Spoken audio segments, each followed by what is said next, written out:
New this morning, the Coast Guard has quietly released a new report. It's an independent review of how they handled last year's oil spill disaster in the Gulf. 10 News reporter Grayson Comm joins us now live in Pinellas County this morning. And Grayson, we know what a big deal the oil spill has been, but this report, it's been out for a few days, but we really haven't heard anything about it.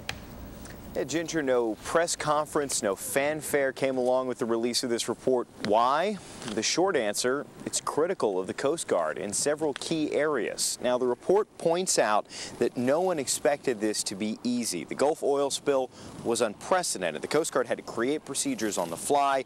They had to work with more than a dozen other agencies, plus a private company, BP, to pull it all off. Still, the report found several areas where the Coast Guard dropped the ball in coordinating the response and in getting ready ahead of time. The report came from a panel of 11 different experts. Their key concerns: one, a lack of planning and stockpiling from the agency whose motto means always prepared. In particular, the Coast Guard, they say, didn't work enough with local folks in advance, predicting future problems and spotting environmentally sensitive areas.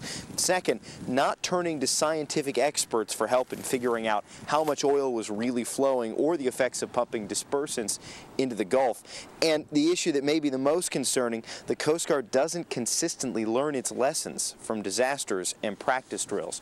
Now, the report also says the Coast Guard really overestimated the amount of oil that could be skimmed off the surface by boats. In the end, only about 3 or 4% of the Gulf oil was scooped up that way, despite bringing an armada of boats out there.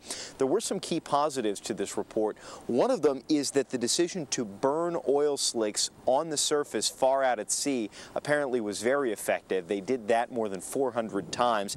Plus, the report found that BP and the Coast Guard did work well together, did cooperate. However, the Coast Guard, they say, had no signs of not confronting BP when necessary, and no signs that the Coast Guard let down their responsibility to look out for the public's best interest. Live in Pinellas County, Grayson Comm, 10 News.